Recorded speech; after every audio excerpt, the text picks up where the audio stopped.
We continue to follow developing news. Widespread flooding across western Washington. That includes Skagit County, where the Skagit River is expected to crest at historic levels later this week. KOMO's Tyler Cunnington continues our team coverage in Burlington at a sandbag filling station. Tyler? Yeah, Preston, here along South Anacorta Street. This has been a busy operation, to say the least. This warehouse behind me just bustling. An organizer just told me they have given out 25,000 sandbags today alone. Everyone here then handing these over to the cars that have been waiting down the road for the hour that we have been here. Could potentially be even longer. Everyone just simply trying to prepare as much as they can for this record-setting swell of water from the Skagit River.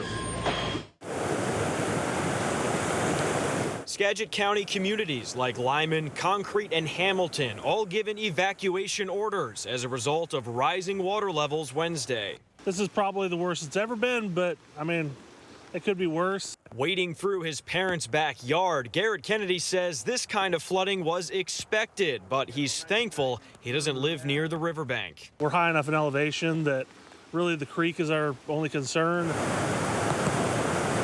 However, further east, driving past closed roads along Highway 20, the Cascade River community in Marblemount.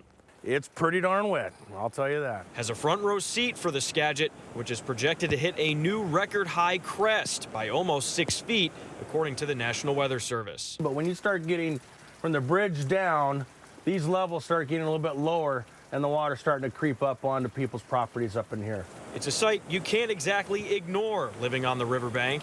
But it's right up at the beginning of flood level at the base of my property. Which means taking every precaution you can. That was 6 hours of sandbagging. Ronnie Rogers has been here for decades, but he says, should the river rise even a few more feet? Yeah, well, I'll be getting out of here then.